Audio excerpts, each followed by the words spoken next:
Hello friends, तो आज हम स्टार्ट करने वाले हैं एनसीईआरटी क्लास 6 का चैप्टर नंबर है हमारा ये 4 द ओल्ड क्लॉक शॉप। बहुत ही शॉर्ट तरीके से मैं आपको ये समझाने वाली हूँ चैप्टर।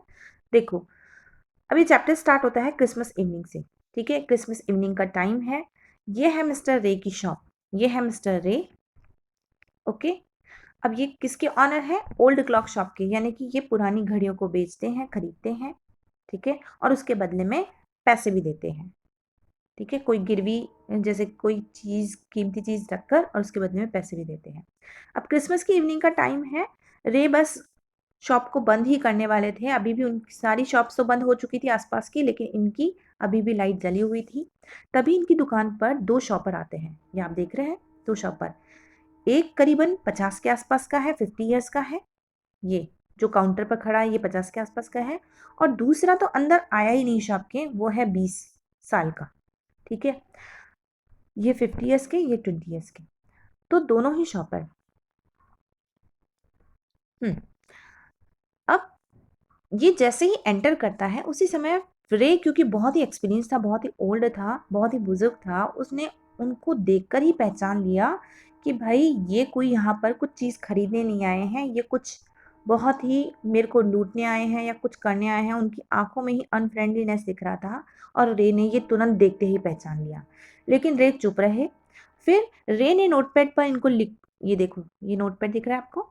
नोटपैड पर इनको बताया, लिखकर बताया कि मैं सुन नहीं सकता हूँ, क्योंकि रे थे डीफ एंड डम, ना वो सुन सकते थे ना बोल सकते थे। तो उन्होंने उस नोटपैड पर उनको लिखकर बताया कि जो भी कुछ आपको चाहिए नोटपैड पर मुझे लिखकर बता दीजिए, और क्योंकि मैं ना सुन सकता हूँ ना मैं बोल सकता हूँ।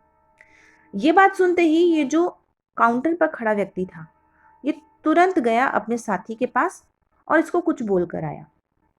जब इसने इसको कुछ बोला तो रे ने नोटिस किया कि ये अपनी पॉकेट में बार बार हाथ डाल रहा है और पॉकेट में कोई गन की शेप है, यानी उसकी पॉकेट में रखी हुई थी गन, और वो बहुत ज़्यादा बेचैन था। रे ने अपने आप को, दिमाग को शांत किया और फिर इससे बोला कि ठीक है, आप यहाँ पर क्यों, आप यहाँ पर क्यों आए हैं? आपको क्या देना है? कुछ कोई घड़ी चाहिए आपको, कोई वॉच चाहिए, कोई क्लॉक चाहिए? फिर आ, दोनों ही एक दूसरे को देख रहे थे। रे उसको देखता भी जा रहा था, अपने एक्सपीरियंस से उसको और भी समझने की कोशिश कर रहा था। फिर तुरंत ही रे ने क्या किया, अपनी घड़ी पर जो टंगा हुआ बोर्ड था, यहाँ पर टंगा हुआ था उसका लोन बोर्ड, उसकी तरफ इशारा करके बताया कि मैं पॉन ब्रोकर भी हूँ, मतलब मैं कीमती चीजें रख कर उसके बदले में पैसे भी देता हूँ। ठीक है, तो फिर इस शॉपर ने, है ना, इस शॉपर ने अपनी घड़ी की तरफ इशारा किया कि आप इसका कितना दोगे? तो रे ने कहा, मिस्टर रे ने कहा कि आपको कितना चाहिए पैसा? तो उसने कहा जितने की इसकी कीमत है आप मुझे उतना दे दीजिए। ठीक है, अब एक्चुअल में रे इसीलिए फेमस थे।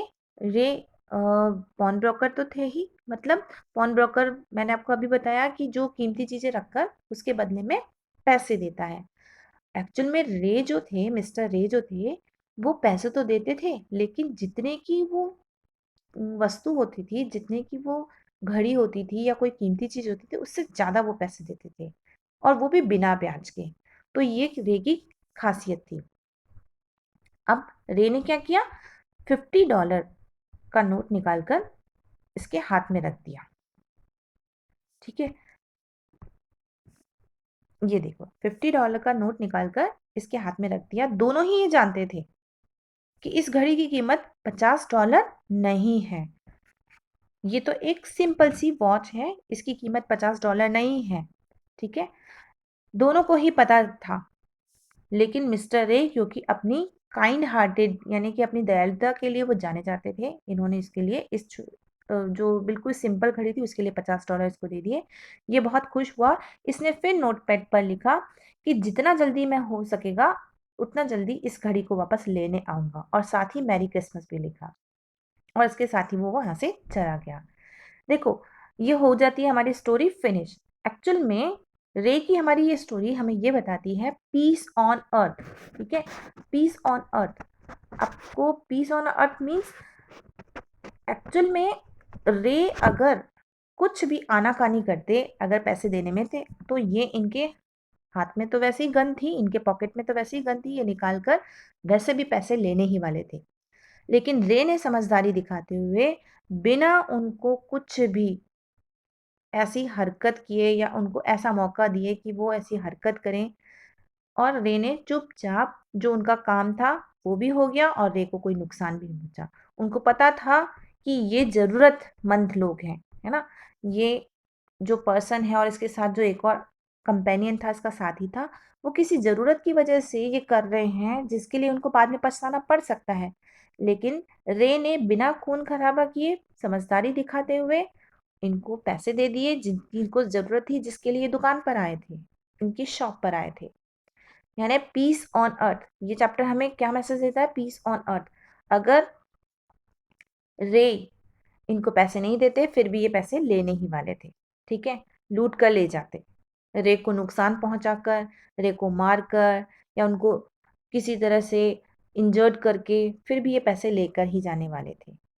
लेकिन दोनों ही तीनों ही वहां पर समझ चुके थे कि ये जो पीस ऑन अर्थ है और गुडविल टू ऑल, ये मैसेज कन्वे हो चुका था तीनों के लिए कि बिना किसी को नुकसान पहुंचाए और सभी की रेपुटेशन बनी रहे।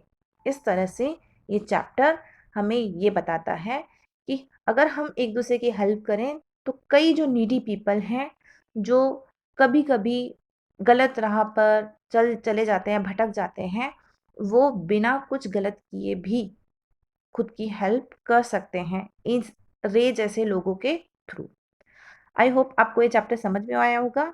Thanks for watching, subscribe my channel.